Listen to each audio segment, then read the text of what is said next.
News is broken that two more coaches have stepped down from their respective programs in the NAIA. At least a couple more players are going to be trying their hands in the transfer market to see what it's like and if the grass is actually greener on the other side. And you know what? I think there's actually going to be snow in the forecast for not one, but two playoff games this week, possibly even a third. But we can talk about that in just a moment. Good evening. Welcome to College Football This Week. I'm Joey McWilliams, and I'm going to be joined by a guest here a little bit later on. But let's go ahead quickly and let's talk about a couple things that are in the news this week. So we're going to get to the news first. We know that quarterfinals are being played this weekend. That is what we've been pushing for all year long, the playoffs. We're going to get to that. We have to talk about a couple things throughout the NAIA landscape first. And let me just say, if you're watching us live, go ahead and let us know in the chat, in the comment section, or in the live chat tonight from where you're watching and who you are going to be cheering for. Shout out to Robert. If you watch this on the replay, Robert, I know that it is a Wednesday night and you're likely not going to get to see the live show tonight, but I appreciate you watching anyway. Colton. All right, Colton. I hope today went well for you. I really do. Hope it was a good day, so appreciate you giving us a shout out. What NAIA team, Colton, would you be cheering for if you were cheering for an NAIA team? Go ahead as the season continues on. All right. Let's go to the news. And here we go. Henchman 21. Yeah, shout out really quickly to Henchman 21 as well. Glad you're here. And Roll Diggs. We're going to be talking about the Diggers in just a little bit too. This today from the news. All right. We do have a couple of things to report, but let's go ahead and get to this one first. And this one from social media specifically, but it is news that seems to have taken on a little bit of a life of itself. And so we're going to report it here, and we're going to report it as we know it and the news that we have. Earlier today, Josh Margolis from NBC Montana released information on social media, specifically Twitter, X, whatever you want to call it, still Twitter to me, that, quote, all indications are a team is having to forfeit after fielding an ineligible player. That is, again, from Josh Margolis from NBC Montana. His quote, all indications our team is having to forfeit after fielding an ineligible player. Additionally, Jason Danley from the Victory Sports Network posted on Twitter, X, he said, quote, we've got news coming today that will impact the NAIA football postseason. So that has been out there. It's one source. Now it's actually a second source that there is something going on. Margolis went on a little bit later on in the day to say, quote, a team is being DQ'd and an announcement is imminent, unquote. And Danley followed up just a little bit before showtime tonight, probably an hour and a half before showtime tonight, with this statement, again on social media. Quote, sounding like we will have an announcement tomorrow. Lots of people are aware of the situation in NAIA football right now. We're just waiting on the official verdict, unquote. So that is what is going on. I do have a third source who confirmed that there is actually a news event today. So we have three sources here on the channel, but we do not know exactly what that is. Now, you've heard what's been read and what's in social media, and feel free to look those things up on your own as well. I did reach out to the NAIA today and did not receive a response on that. It was late in the afternoon, and I understand that. So we wanted to let you know here on Midwest Sports Net what we know, and that is all that we have to report as of now. So some of you, this may be something you've seen on social media today already. For some of you, this may be news, and we will come back tomorrow, depending upon what time of day it is and whether or not I'm actually teaching a class. We'll step back in when an announcement is made, and we will let you know about that announcement to keep you up to speed on what is going on. But that is news from today. Also, by the way, and shout out again to a couple more people checking in the chat tonight. Colton's cheering for Friends. Well, Colton, that's a pretty good pick right there. I think that they have a very good chance to advance. And LaShawn Davis, hey, glad you're here tonight too. Appreciate you watching. Thanks for getting on into the live chat tonight. From the coaching realm, we have a couple of new vacancies now as two more coaches are stepping out of their positions at which they were a long time. As a matter of fact, Arizona Christian Jeff Bowen was announced today by the school that he was going to be stepping down. 10 years as the head coach. He was there 12 years overall. He was there from the very beginning at Arizona Christian, and 44 in 10 years is his overall head coaching record. Now, I think that warrants being broken down just a little bit. 59-44 overall. It was 53-20 through the first 7 years. And after that, 2-8, 2-8, 2-8. So a 6-24 record in the last 3 years. And yes, that coincides directly with Arizona Christian entering the Frontier Conference. A lot of travel, a lot of road games, so much mileage that this team had to put in. And honestly, I didn't think that would be the effect. Here on Midwest Sportsnet, we thought that Arizona Christian would come in and, just be able to step right into the tough Frontier Conference. And it just didn't work out that way. 3 consecutive seasons of 2-8. So Coach Bowen stepping out. He had 3 conference championships, though, during his time as the head coach back in 2016. The CSFL, the no longer Central States Football League, defunct, or what you could say it was absorbed into the Sooner Athletic Conference, and 2 conference championships there in 2020 and in 2022. Statement from Arizona Christian. Arizona Christian University today announced the resignation of head football coach Jeff Bowen following a successful 12-year tenure at ACU, including serving as head coach for the last 10 years and leading the Firestorm to 3 conference championships and 2 national championship series playoff appearances. Yes, I did need to mention the playoffs twice as well. Coach Bowen had an overall record of 59-44, leading the Firestorm, and has been a part of ACU football from the very beginning.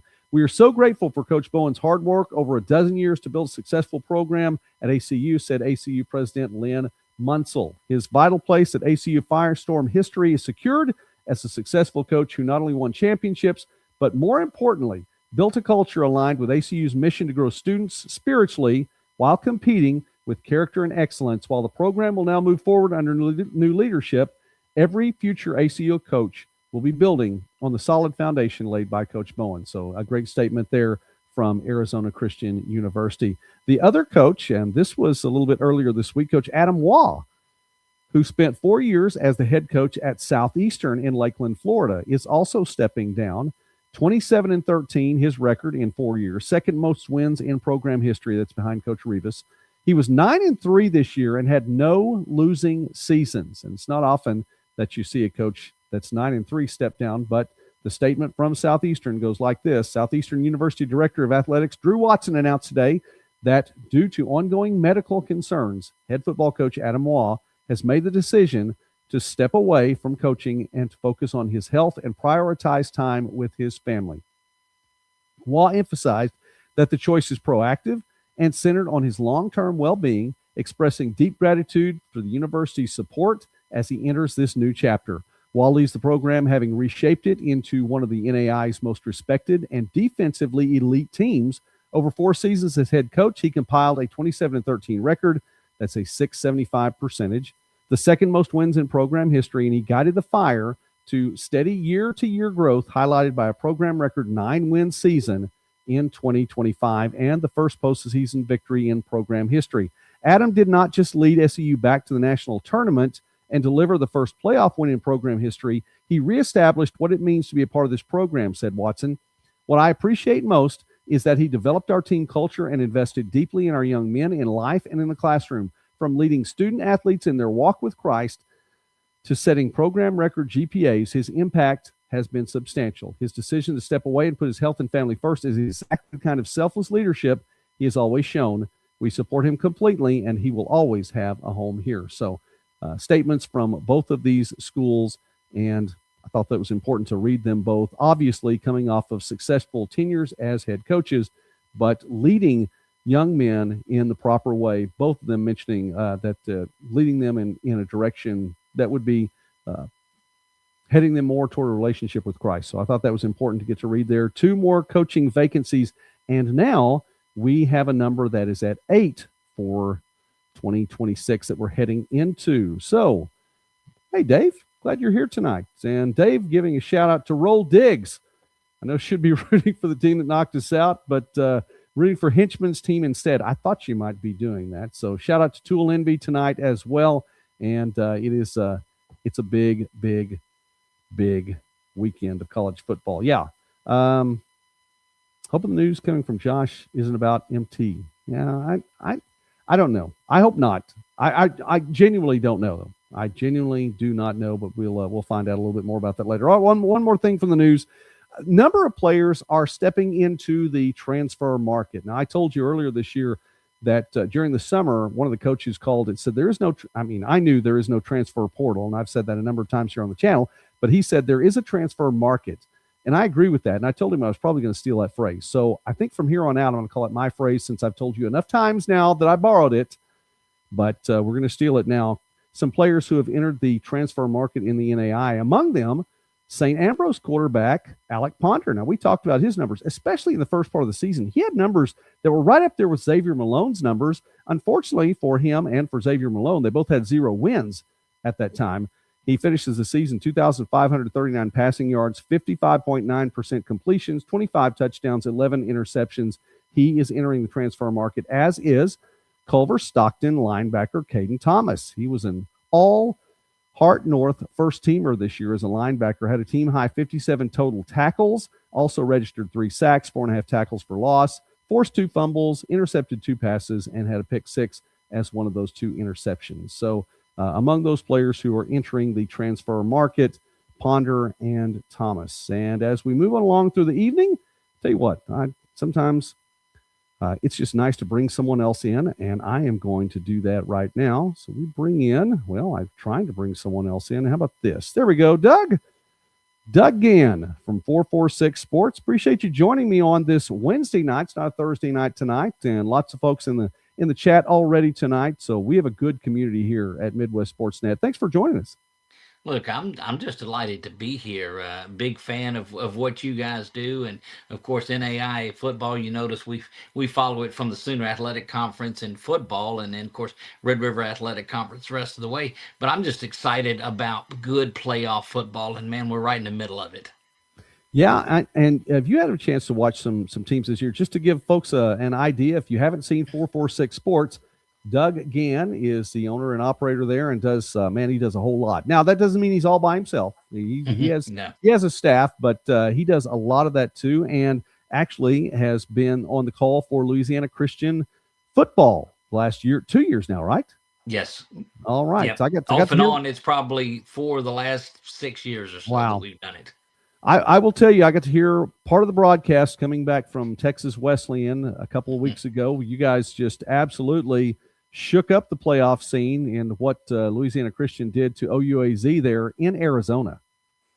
Look, they looked at it as their own playoff game, and you hate to use the term spoiler, but you know the way the Sooner Athletic Conference is, and they're not going to get more than one team in, just because the track record of the way that they perform in the playoffs has not been great. Now, you can get on the soapbox about changing that if you want to, but it is what it is. And so their opportunity, unless they won that game by 60 because of point differential, like what it was 2 years ago in 2023, when that Drew Maddox led team went on to the playoffs, but you were going to have to go beat a good Ottawa team by 60. But man, it looked like it was there was an opportunity for it. But anyway, they went in and got a share of the title, and what a game that was. It was a big time game, and I was turned over listening to the broadcast. I had to make sure the first time I had the score, I wasn't hearing that wrong. Did I hear the numbers on the wrong side? And that was quite a win for the Wildcats to end the season. Well, Doug, listen, I know you enjoy talking about NAIA college football as much as I do, and yes. I just wanted to have you stop by tonight. We've had a chance to visit a couple times. I know that there are still 4 more games to play on Saturday, and we have some good folks here in this community that really enjoy NAIA football as well. So let's go ahead and talk about the quarterfinal matchups. And I want to start. Let's just go down. I'm going to go down from top seed on down and just list off 4 games. This one played in Des Moines. Lindsey Wilson coming in at 10-1, Grandview 11-0. The forecast as of today was a high of 31 and snow showers. Notice it didn't say light snow. It said snow showers. And we saw light snow as a forecast last week. And, man, some of these teams, they just went through blizzard-like conditions, including in Des Moines as well. Grandview putting up 62 points in a blizzard last weekend. 5th meeting between these two schools, all of them in the last 11 years. Grandview's 3-1 all time, won in the quarterfinals against Lindsey Wilson in 2022. In the semifinals in 2021, Lindsey Wilson won in the 2016 first round by 7, and Grandview had won in the first round by 3 the year before in 2015. So These two teams have combined for 3 national championships, and this one should be a good one, Doug. Look, I think it is, but I don't believe there's a better home field advantage than what Grandview has when you talk about 6 to 8 inches of snow that come in because they thrive off of it. You look in the NFL when there's snow projected, the totals for entertainment purposes only are very low. In this one, you can't do that. Grandview just, I mean, what they throw 5 touchdown passes in the game too. It's just they thrive off of this, and if it's not snowing, I think they may be disappointed in it. Yeah, it doesn't matter. I mean, and at this point in time, we have Jackson Waring behind center. Yep. No matter what, I mean, accounted for 6 touchdowns last week, 5 touchdown passes, and then the rushing touchdown as well. And his rushing numbers over the course of the year, they may not have looked stellar, but last year during the playoffs, he really stepped up. And of course, the championship game, I mean, he was just Superman. And so I think he is really coming alive now. It's just his time, and the spotlight has become that much bigger. 25th consecutive win for Grandview coming in. Yes, Tool Envy. I made sure I wrote it down properly that time. 25th straight win coming in with the victory over St. Francis last week. And by the way, here's some solid numbers, and not the only team that has numbers like this.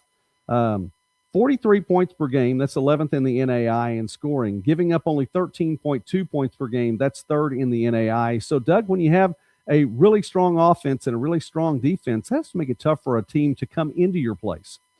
Look, it already does because you're coming into it and you're playing a team that has won 25 straight. And when you see on the schedule that you're playing Grandview, man, Grandview doesn't go into a game thinking how they're going to win the game. They just go into a game knowing that they're going to play Grandview football, and more than likely, for the last 25 times in a row, they're going to win the football game. And so you have to come out there and not only beat what you see, but you've got to turn around and beat all of the stuff that goes around with Grandview football as well. And man, it's I don't think you do it in December in the snow, and that's why I like Grandview in this one. Yeah, I'll tell you up front, I'm picking Grandview in this one, and that's with no disrespect to Lindsey Wilson, who, by the way, Coach Phil Kleckler, Mid-South Coach of the Year. We mentioned from the start of the year that Jay Bright coming in, I wasn't sure from where he was coming. He just comes in and becomes the assistant coach of the year in the conference as well. Tate Rice, freshman of the year in the conference. Tay Saunders, player of the year, offensive player of the conference. And the comeback that they had last week, outscoring Indiana Wesleyan 57-7 over the last 30 minutes and, say, 7 seconds of the game, that was a phenomenal comeback. You can't take in any of the 8 teams, and the chalk has held serve in this, and so these teams are ranked in the top 8 for a reason. They've got the confidence to come in and do this, and they're not in awe of what Grandview is going to do, but it still is that anytime that you've got the confidence to come in and put a comeback together like that, and you've got folks on the team that are getting that kind of recognition from their peers in the league, man, it tells you something. It absolutely does. I think it's going to be a good game. I really do. But let me throw this one up here. Tool Envy knows a little bit about Grandview. It was cool being in Des Moines last weekend, hoping for dry weather this weekend. Tool Envy, it doesn't look like it.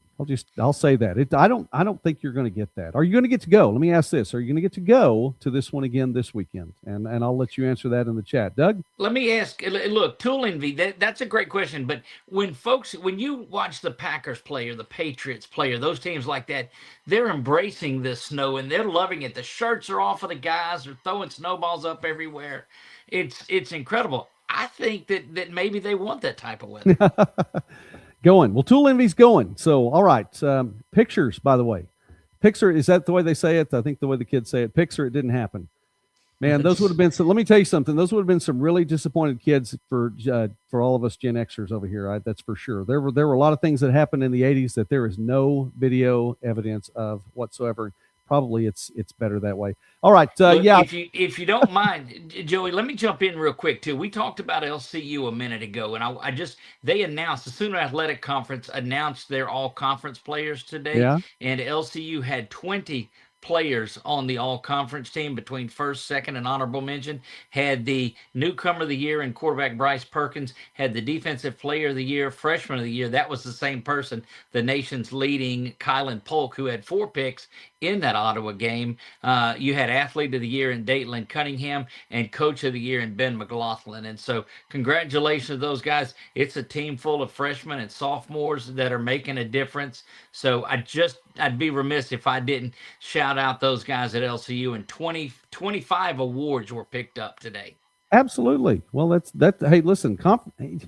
By the way, I don't know if Jim saves it for last to get all the attention, because it's one of those things. And Jim, if you're listening, Jim, definitely a shout out, because I know you do a fantastic job. But it's hearing about those Sooner Athletic Conference players, it's big time. And yeah, they deserve that shout out as well. And Hinchman, I think you're younger than Gen X, but I'm just saying that's the way it is. All right, Tool Envy's fat and old and needs comfort. I'm going to post that up there so no one thinks I said that on my own. You actually did say that on your own too. So that's why he's hoping for the dry weather. I feel you, Tool Envy, absolutely. All right, next game on the docket. Number 2 seed Kaiser hosting Marion. This one's in West Palm Beach. 11-1 Knights, 11-0 Kaiser Seahawks. And, man, I'll tell you what, the numbers are just phenomenal when Kaiser plays in Florida, and when they score at least 30 points, and especially if they're playing a Sun Conference team as they did against Southeastern last week. Forecast as of today, high of 82, partly sunny. Are you kidding me? December, wow. Welcome to the South, baby. I know. I know. We love it. Tell you what. Go ahead. They'll be playing in the snow up in Des Moines, and we'll be in shorts and T-shirts out hanging out. So absolutely. Yeah, and you're on the other side of the Red River too, I believe. So let me tell you, it's a little chilly up here tonight in Oklahoma, and I've heard the weather's getting worse. So I don't know what that's going to mean for Wichita, which we'll get to that Friends game a little bit later on. First meeting between these two programs. Kaiser hasn't been around that long anyway. I do understand that. Both teams, however, do have a common foe. Both teams beat Indiana Wesleyan. Now, Kaiser won 38-31 on the road. That was the season opener for those two. That was back in August. And then Marion won 52-42 at home. You just knew Marion was going to win after the Indiana Wesleyan beatdown of the Knights last year. So that was a game the Knights definitely had circled on their calendar. Both these two teams have won national championships as well. Kaiser 2 years ago and Marion in 2012 and 2015. For Coach Karras, Doug, this is a big number. It was his 100th win as a collegiate coach. So that was a pretty cool way to get that 100th win in the playoffs. Look, anytime you can celebrate that means that tells you a lot of things, because you look around and of course the coaches that left today, they're shaping the future of it as well. Arizona Christian's Coach Bowen, just a true testament to sports, and it just shows you what longevity means, because what do you say, 2-8, 2-8, 2-8 the last stretch. This game has changed a lot over the last 3 or 4 years on there with the transfer market, not a portal. And so coaches have to adjust, but to be able to go out and register 100 wins is really something that you don't see a lot of. No, it not anymore, that's for sure. And I'm just hoping that the coaching carousel that really took place in not just the SEC, but the SEC was highlighted so much last weekend. I still think there's an opportunity that it may have a trickle-down effect to some of these coaches in the NAIA, and I'm really hoping it doesn't. I just think that it may. And you're right, longevity is something to be celebrated. No doubt about that at all. Well, Marion played in the snow for the first time in 10 years last week. That's not going to be the case on Saturday. Here's one thing that Marion did, though, Doug. They ran Keegan LaBelle early and often. As a matter of fact, the first 8 plays were all rushes, and all of them Keegan LaBelle. And I think he's going to have a big part to play in this one on Saturday. But does he have to carry the ball since he's not playing in all the snow and rain and everything down there in a very, very nice West Palm Beach?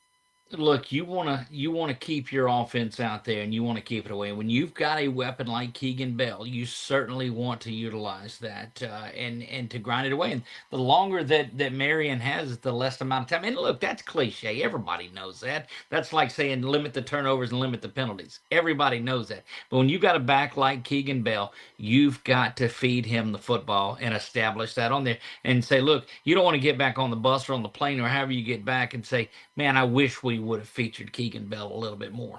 Yeah, yeah, you're exactly right. Well, Kaiser, let's see the defense.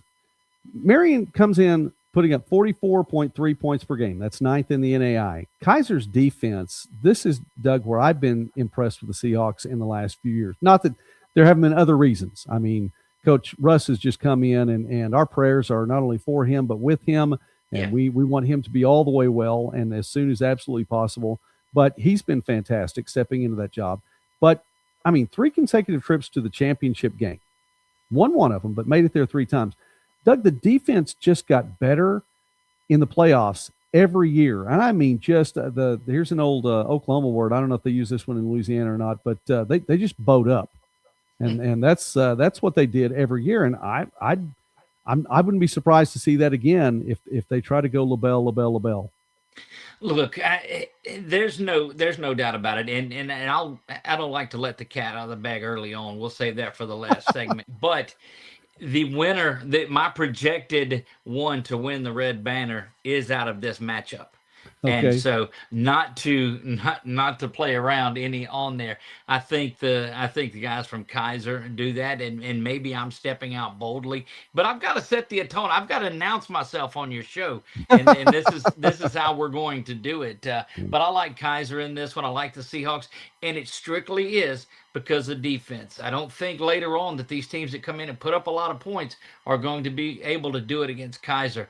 There's something special about those teams down in Florida. Kaiser's one of those. They've been there. They're battle tested, and the defense this year under the Seahawks makes the difference.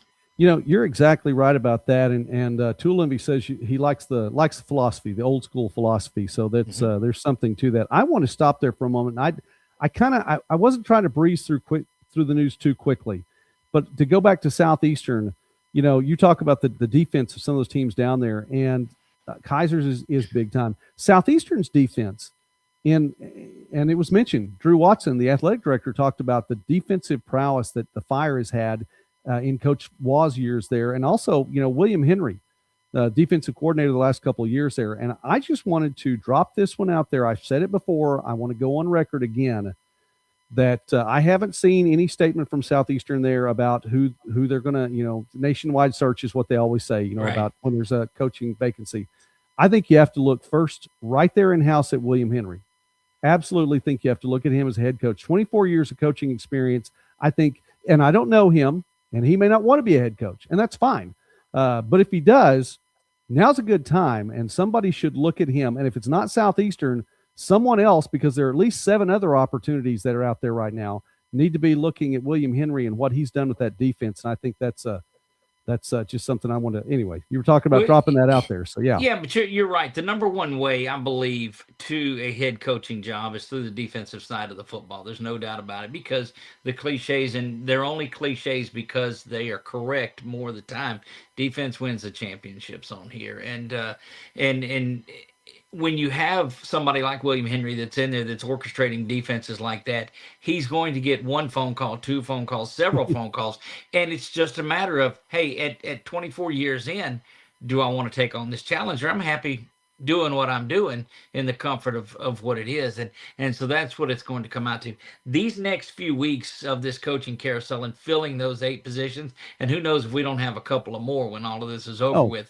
Yeah. But boy, the landscape is changing out of it when 10% of your teams are looking for new coaches. We're almost there. There'll be 96 teams in 2026, and last year there were 19 first-year head coaches. So Right. it was a ridiculous number. I want to give a shout out really quickly, Doug, and as you're watching tonight, shout out to Dan. Dan, I've seen you on Twitter. Dan watching tonight. Roll Diggs, proud father of an all-conference tight end for Tech, Montana Tech, that is. Thanks for the NAIA content. Well, thanks for watching, Dan. I appreciate that a whole lot. And Hinchman, give it a shout out, and God made a tight end. Well, That's right. That's the way it goes. So, man, we appreciate you being on tonight and watching that. For the Kaiser Seahawks, really quickly, Shea Spencer, we've talked about him so much here on the channel. It's tough to keep saying over and over again how good he is. 68.7% completion for the year. Obviously a solid number. Jaden Miller and Dylan Simon. Remember those names. We're going to talk about them a little bit later on in the Bet the Barn segment. Kaiser, though, 58-0 all-time, history of the program if they score at least 30 points. And they've won 27 straight in Florida, or 28 straight now after the win last week. There you go. Shea Spencer, a difference maker. He's probably he's probably one of my favorite players in the NAIA right now. Just a winner. Well, I think one of my favorite players, that's a great opportunity for a segue, Doug, is I think one of my favorite is Levi Torgerson from Montana Tech. So let's talk about those diggers from Butte, since we have some diggers from Butte fans on. College of Idaho, 10-1 on the road at 12-0 Montana Tech. 12-0. Uncharted territory for the Ore Diggers. This one's in Butte. Elevation shouldn't be an issue, although it's a little higher up there than it is in Caldwell, definitely. Forecast as of Wednesday. High of 37, and once again, the dreaded phrase, snow showers. Now, again, also, I'm sure, just like Doug, what you said about the folks in Des Moines, they probably don't mind the snow showers that much at all. No. I don't know what they're going to do when one of these teams gets down to Fort Worth and is playing and it's 80 degrees out there. It'd be like Frosty the Snowman out playing in it. It's going to be different. I talked to Asher Lyons, who's the play-by-play voice for Montana Tech on Sunday night, and he said, yeah, that they're playing right now, and unless something happens and they get to host a semifinal, which it would take a lot, I'm sure, for that to happen. He said, right, we're looking to go to West Palm Beach and then to Florida. He said they want to wear shorts for a while. So yeah, we'll see. This one's a conference game again. Kickoff at 1 p.m. Mountain Time. So I forgot to give you the kickoff times for the others. They're both at basically noon Eastern. Des Moines noon Eastern. 1 p.m. I think they all kick at the same time. It just depends on where you're at. No, I take it back. Grandview's noon Central. Kaiser is noon Central, which is 1 p.m. Eastern. Right. Montana Tech is 1 Mountain, which is 2 p.m. Central if you're watching here. And by the way, friends, just to give you a heads up, that's 1 p.m. Central on that one. So there's a little staggering in there, but 14th meeting between these two. Montana Tech 8-5 all time, including a 27-24 win back on September 27th. And on the last 4 years, they've alternated wins 23, 20, 22, 23, 24, 25. And Doug, the visitors here, College of Idaho, Mike Morosky, the West Coach of the Year. This man is a solid coach. And I've had him get to do, summit interviews with him on the channel. And honestly, I've listened. We've talked for 40 minutes plus. I go back later that day and listen to the whole thing again just because he's that intelligent and just enjoy listening to the man talk. Look, you're right about that. And this is one of those games that the quirkiness of where it's at, because of the way the NAIA moves around their seeds for travel, and I know you've discussed that a lot. You don't get the typical 1-8 and 2-7 and those type of games. This is a tough draw for Montana Tech, and I'm going to aggravate a lot of people in this one, I think, that are watching. But I really like Coach Mike and that College of Idaho in this to come in there and spring this. Because of the numbers, it's an upset. But I don't think anybody that's watched these two teams play prior think it's going to be an upset. Well, no. And you know what? Numbers, realistically, if you're listening, Corey Thorpe, I realize that's an upset. But I agree. If that were the case, 10-1 against 12-0, 3-point difference the last time they played. Alternated wins the last 4 years. It's tough to call that an upset, but you're telling me I haven't gotten to Montana Tech yet, but you're telling me you're picking the Yotes in this one. I am. All right.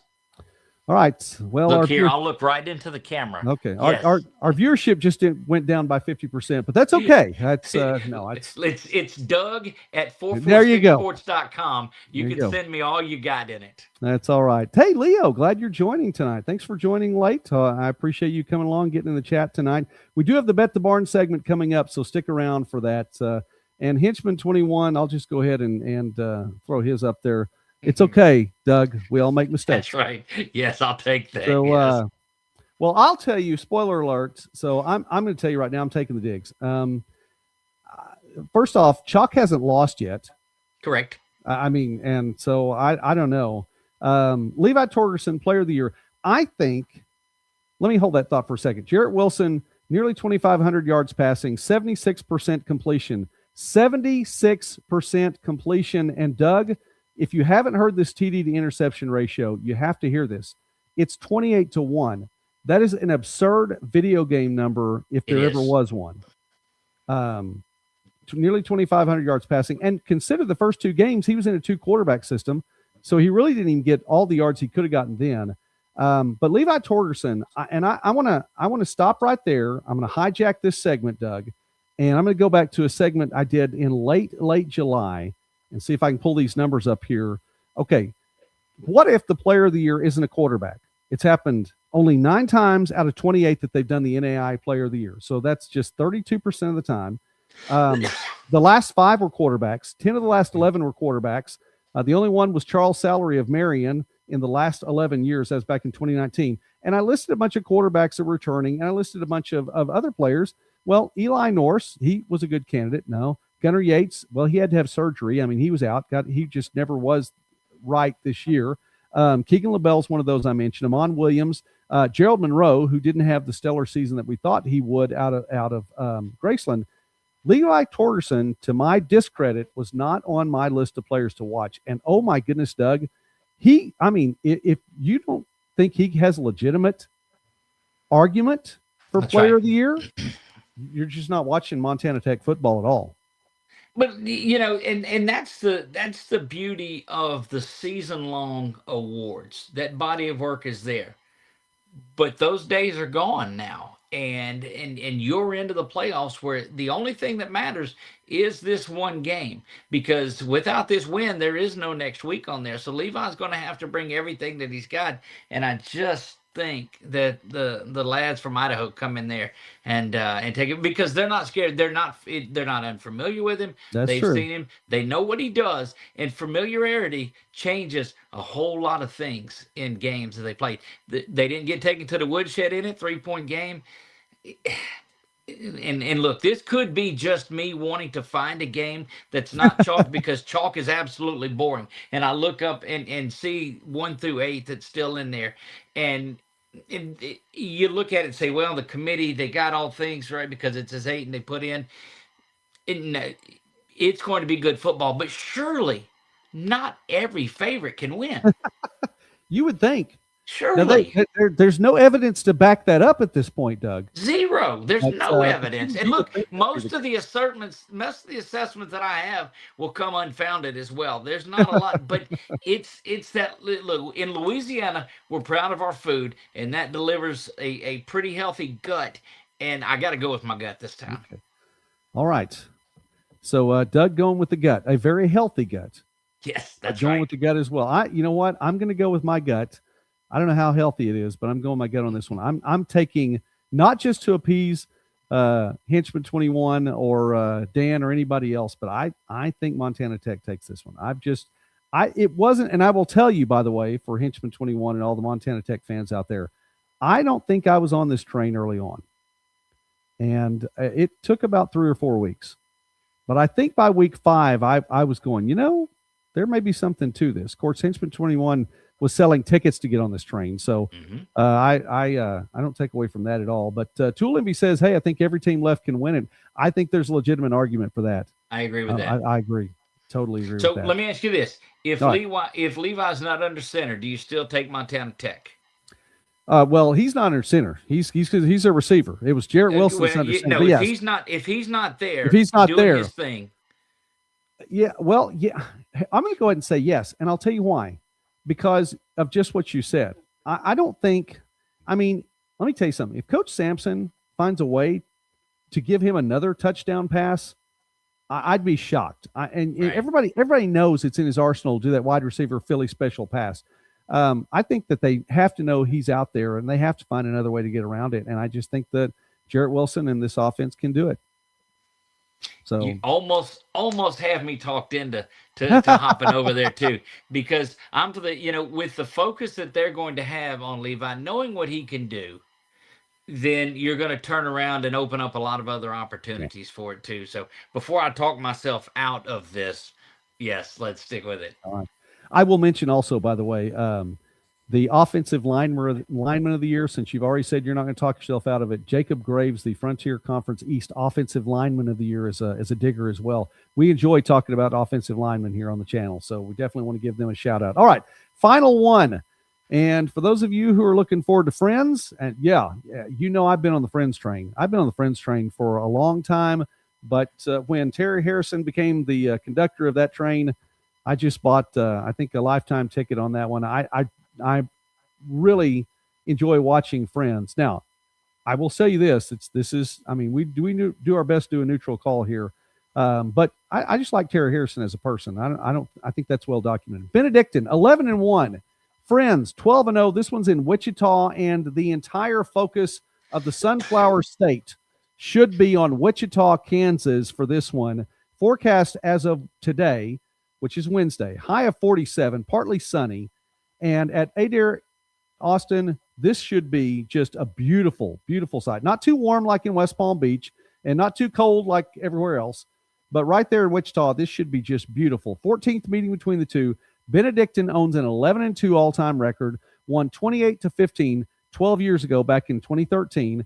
Then the prior time, 44-7, that was all the way back in 2000. Benedictine won 5 straight from 96 to 2000, and then 7 straight overall. They come in having won 7 straight in the series, but that goes back to 1996. Friends won the first matchup ever when I was just 3 back in 1974, and they won again 8-7 in 1979. It's been all Benedictine in this series, Doug, and having won 7 straight, and the role that Benedictine's come in on, only loss. Matter of fact, by the way, last loss for both of these schools is Grandview. Look, a lot of people can say that though. That's That's that true. one of their losses is there. But No, Friends' losses last year. I'm 100% behind you in this, and that's why you see a 4-5 matchup like this, you're supposed to have that kind of background in it too, and everything you see tells you that Benedictine is supposed to take on and win this game. All of the ones they've had in a row, but none of those games matter. This one is the one that does, and like you said, Coach Harrison in that group, if there's a Friends train, I'm on that as well. There's no doubt about it. I was surprised that Benedictine played in the game that they did against, what was it, Campbellsville a week ago, in that one. And man, they're lucky to be where they're at today in this game. Yeah, I listen. Coach Osborne, who is the Region Coach of the Year, I think it's Region 3. I think he's well deserving that honor. I mean, I mentioned Coach Harrison being one of my candidates for Coach of the Year, but I think what Coach Osborne's done and continues to do, and again, to be able to make the adjustments to come back and get the victory in that game. Jackson Dooley, nearly 3,000 yards passing, 56.1%, 33 touchdowns, 4 rushing touchdowns as well, but 33 passing touchdowns, 8 interceptions on the year. This is an offense that puts up 48.7 points per game. That's 4th in the NAI. Now let's compare that to Friends. 1st in the NAI, 57.2 points a game. And what's going to make the defense here, Doug?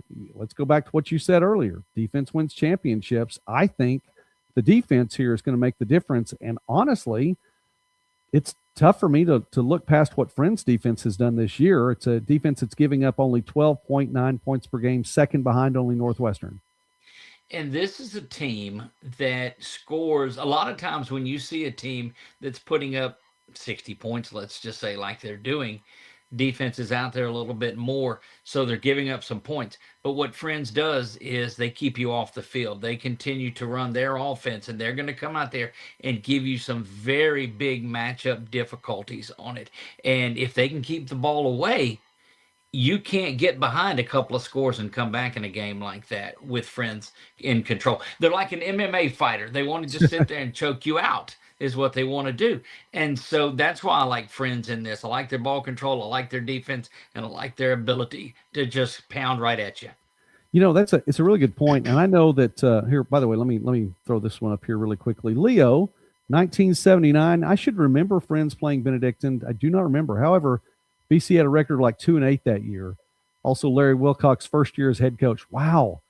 I didn't realize that you might be as old as I am, Leo. My goodness. Okay. Well, anyway, yeah, 1979. That was an 8-year-old Joey that year, and I was watching the Sooners, which is my transition to the Sooner offense as it was in the 70s and in the 80s, predicated on the run, like what this Friends offense is. I don't think Friends can afford to get behind 2 touchdowns as well, because it's tough to come back with that running game like it is, and we haven't seen Friends get behind this year. That's the thing. So if there ever is adversity, how are the Falcons going to respond to that? I think that's the biggest question. Look, indeed it is, and that's where you like Coach Harrison and that group. And this takes nothing away from what is going to be a Kansas. I mean, look, no matter what you're doing in Kansas, you need to be at this Exactly. game or somewhere around it. Go tailgating around it, whatever you can do. Get down to this game, because it is going to be that battle. I think it's the best game of the day on the board. It has all the earmarks of that. That's for sure. And by the way, all you Kansas people out there, I mean, celebrate. You got Colin Klein back. So, yippee for you up there in Manhattan, Right. and enjoy that, celebrate that a lot. And then watch the game in Wichita. I don't know if you have to drive down there or not. You should be able to watch it online. Leo was a junior at Benedictine that year. Oh my goodness, Leo, man, my friend, you have me beaten. You are a little bit older than I am on that one. That's for sure. Look, I want to tell you too, the guys that are chiming in, Tool Envy, those guys. I love your fan base. These are a passionate group. They love their football and they love their teams, and they've got so much knowledge about them too. I love this. Well, good. Well, I'm glad, because this is one of my favorite communities, absolutely. And I tell them all, and I'll say it again tonight when we wrap up, that at the end of the night, I'll go upstairs and Mrs. Midwest Sportsnet will ask me, how was it? I'll say it was a good show. I got to talk to some of the best people on the planet. So it is great. So, all right. That's, did you make a pick? Yes, look, I'm an old child of the '80s and '90s myself, and my favorite show had Ross and Rachel and all of those on there. I'm going Friends. All right. You never know what you'll get from this side of it, and just looking forward to having a good time with you folks as we cover a little bit more of the NAIA football next season and throughout the remainder of the playoffs. Yeah, it is. And by the way, I had just graduated college when Friends came on its first season, so that I show my age a little bit there. 92 then, right? It was, I graduated in 93, and I think they came on in the fall of 93, I believe. Yep.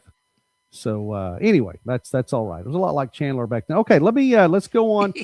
Coaching vacancies. I've already run through that, but just in case you were unfamiliar, Southeastern, Coach Waugh stepped down this week, and earlier today it was announced that Jeff Bowen stepped down at Arizona Christian. That they joined the ranks of Avila, Derek Alexander out, Eastern Oregon, Tim Camp out, Langston Quentin Morgan out, Missouri Baptist, Jason Burinek out, Peru State, Coach Phil Ockengay out, and Waldorf, Tyler Chappa out. So there are 9 openings now. I talked about what if the NAIA Player of the Year isn't a quarterback. Let's go to the Bet the Barn segment. Let's do that then. And let me see. Have to get got to throw the graphic up there, Doug. Isn't it great when your producer is yourself? I know. I love that. Yes. Yeah. Well, the graphic goes over your head, so I may have to change that graphic on there. But that's no, that's all right. Okay, guys, we have 4 Bet the Barns tonight. I told you we'd get the number back up, so we have 4 of them tonight. So if you're not familiar, this is our Bet the Barn segment, because Vegas doesn't give lines for NAIA football, and we have to take up the slack for Vegas. What are they thinking? Somebody's got to. I'm telling you. So we do that here on college football this week, and we have some lines tonight. Now, none of them are giving points to one team or another. That's just silly. We're talking about prop bets and totals and stuff, and a lot of prop bets tonight. One for each of the games if they are played. And here we go. Tool Envy has made me a fan of all NAIA football. All right. I am glad to hear that, Tool Envy. That is fantastic. Here we go. First one tonight, we'll just go in the order that the games were listed tonight, and that is this. Grandview taking on Lindsey Wilson.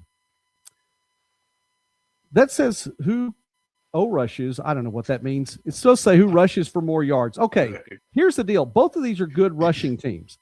Both of the top 10, Doug, in the NAIA this year. Lindsey Wilson, 8th in the NAIA, 2,384 yards for the season.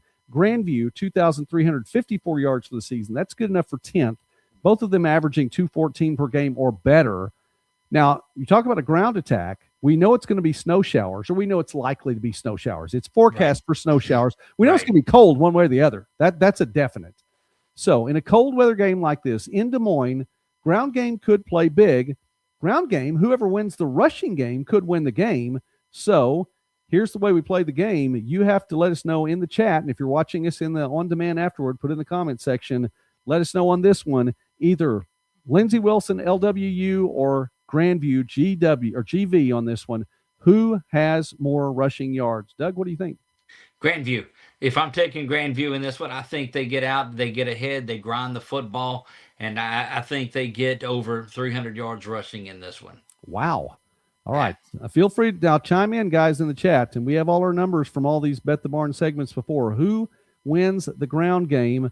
Let me give you some statistics here as people are getting in on this one. Lindsey Wilson's Tay Saunders was the Mid-South Conference Offensive Player of the Year, and that guy can carry the ball, flat out get it done. We know what Jackson Waring can do, but also Dalton Van Pelt. Now, Dalton Van Pelt is averaging only about 62, 63 yards a game for Grandview. However, he has 13 rushing touchdowns, and his carries, I think, have been some of the biggest of the year. I'll go back to the Mid-American Nazarene game. I'll go back even before that to the I think it may have been Graceland when they were in trouble for a little bit, and Dalton Van Pelt with a couple of big carries in there. So it could be big for Grandview. So let's get these all. So everybody is on record here, Doug, and we have. Let's start at the top here. Leo says Grandview will have more. Hinchman says Grandview. Okay. Tool Envy. Grandview's going to be ahead, forcing Lindsey Wilson to pass. Nice addendum there, Tool Envy. That's a valid point. All right. Dave says Grandview rushing yards. Leo says without the weather forecast would have picked the other way. Yeah, but you're on record now. No, I get it. I totally get it. That's why I gave it to you. And Grandview features 4 running backs. I think, and not only that, but Waring can carry the ball well as well. So Doug is saying Grandview, and I'm going. Look, let me tell to all of those folks that are out there watching that are in line with me, and I think I'm just in line with you guys. Is all that it is. My track record for picking things like this.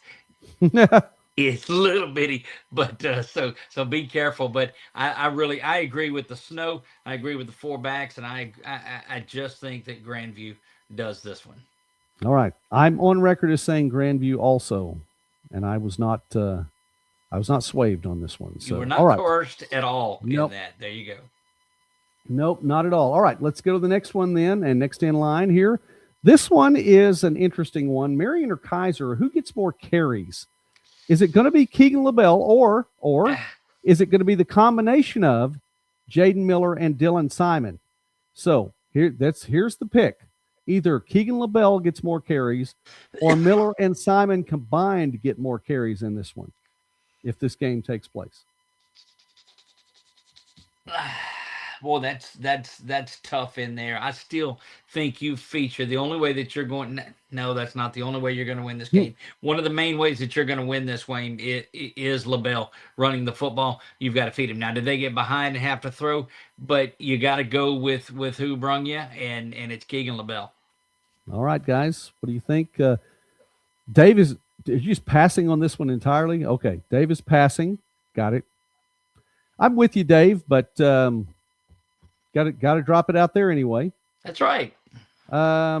I would say in this one, it's a push. Well, I'm not giving you the opportunity on the push on that one. No. LaBelle. Keegan LaBelle. All right. Wait, let me see if I can spell this right. Okay. Anyone else want on this one? And Tool Envy's laughing too. And I understand. By the way, guys, I completely understand. I'm with you, but I have to play it straight. And I would go Miller Simon. I'm telling you, last week, the two of them combined, and this is the number I go on too, by the way. Last week, LaBelle had 27 carries. Miller had 14. Simon had 14. They combined for 28. So I think I'm gonna go ahead and take that if that were to carry over. So Tool Envy's taking Miller Simon too, just on the carryover there. All right. Let's go to the next one. I want to go to the next one. Let's see where we are here. The next one, the third game would have been the Montana Tech game and College of Idaho. All right.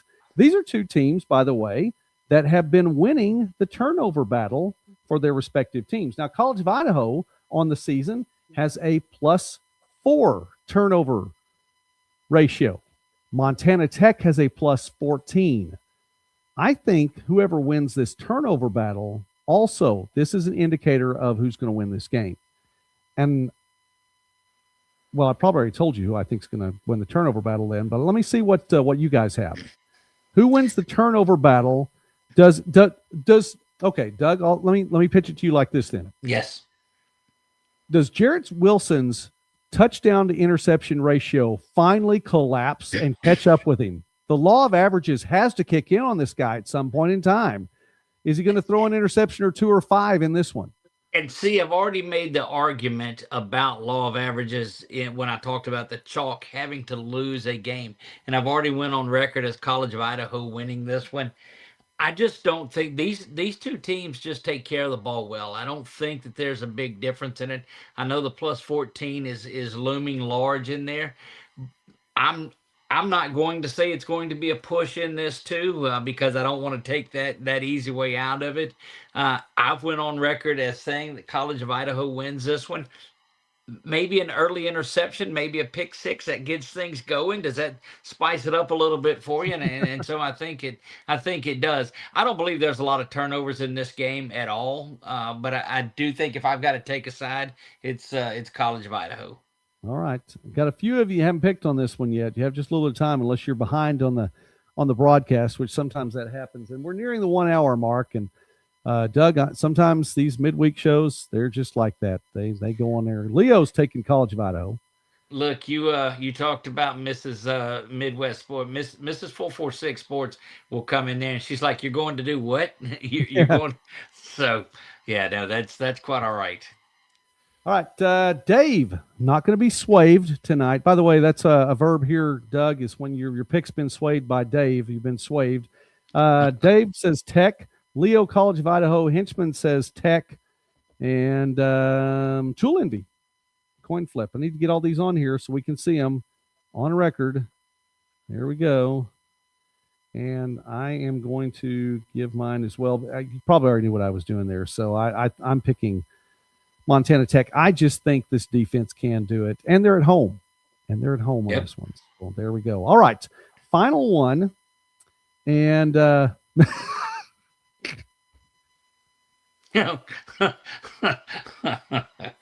can always count on Tool Envy to get there we go. All right. That's right. Just I'll leave that one up there and we'll go. All right. Final one here. And this one the one that Doug says the best matchup of the day. The Falcons are rushing at, to say is a historic pace is just really understatement in a big time way. And they just continue to roll. Had only 340 rushing yards last week, though, which is really below their average. Do they get 400? If they get 400 this week, I think it puts Friends in a great position to win, because last week I put 50 some odd points on the board and I had only 340 rushing yards. So there's that. They get 400.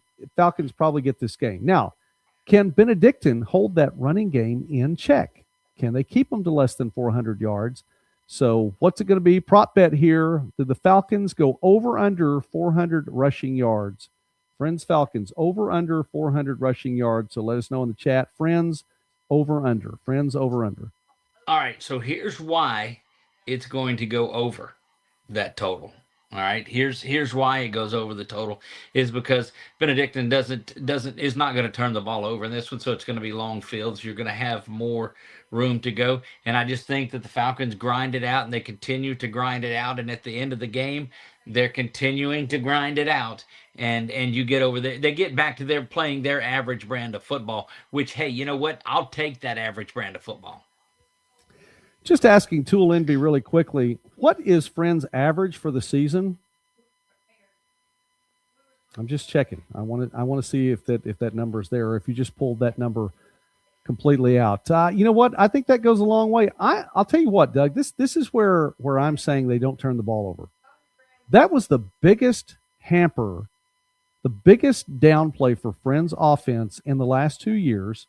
And yeah, it is close. It's around 500. I think it's closer to 462 right now. Tool NB, but in 2 years ago, the loss to Evangel that shouldn't have happened, but they turned the ball over like 7 times.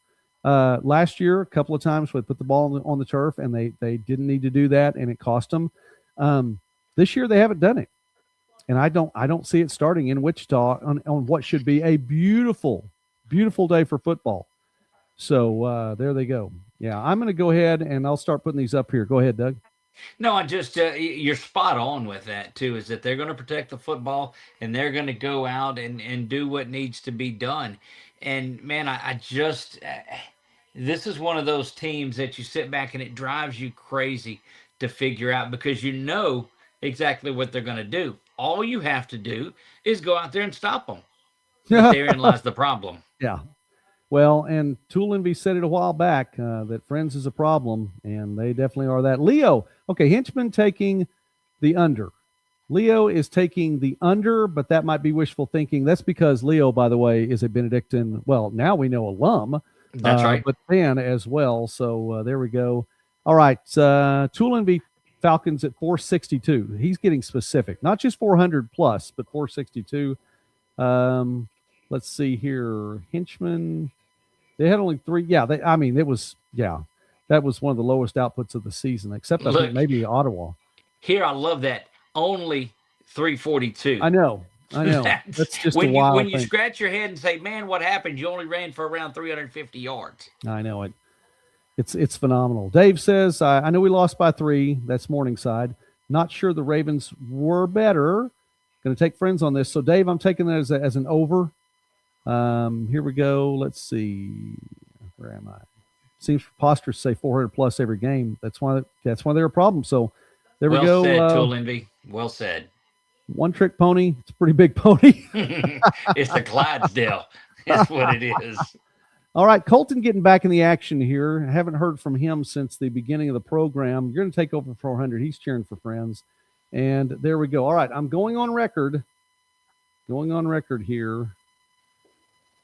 This isn't hard to pick. Yeah. I'm going over.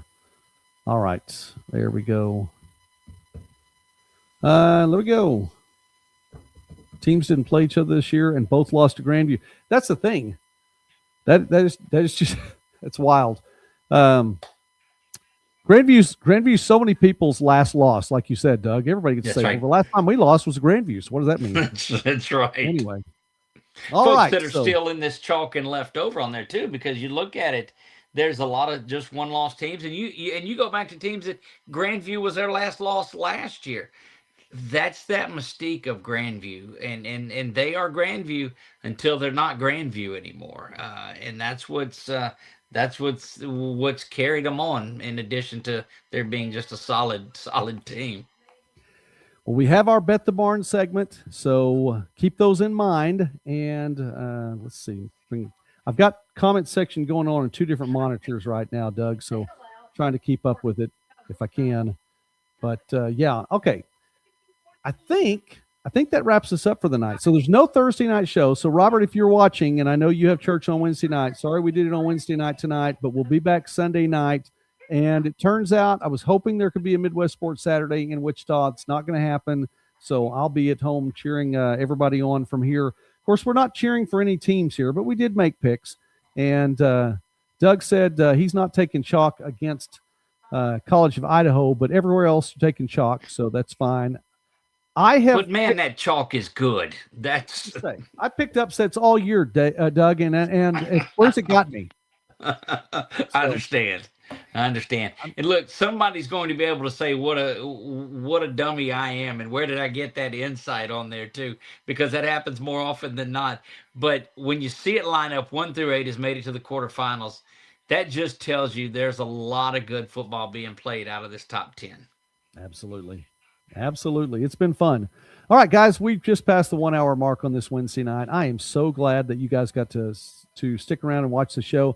As I always say, if you're watching this live and you're here this long, my goodness, you're somebody special, and I appreciate it. If you're watching the on demand version and you stuck around to this point, you're an absolute trooper, and I appreciate you for doing that as well.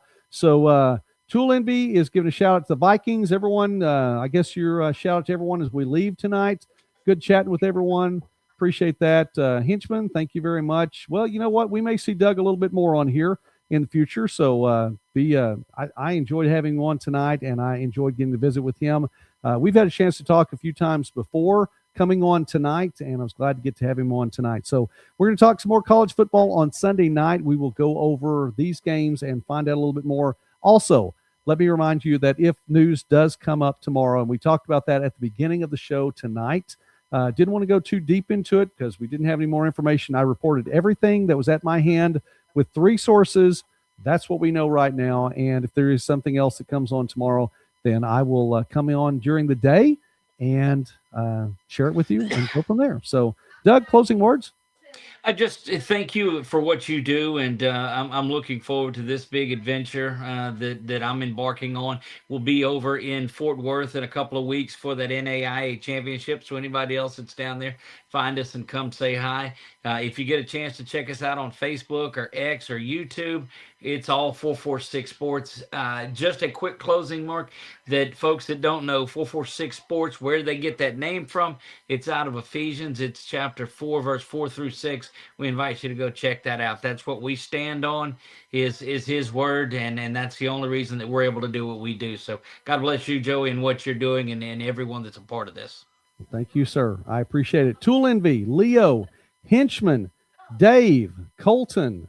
Let me see. I think we got LaShawn on here tonight as well, and I don't think I missed anybody. Saw Dave 2 or 3 times there. If I missed anyone, I know. Somebody let me know if I missed anyone, but I don't think I did. I think we got through everybody tonight. That's it. That's as far as I know. God bless you all. You guys have a great, great night. If I don't see you tomorrow, then we will talk again on Sunday. Have a great, great night.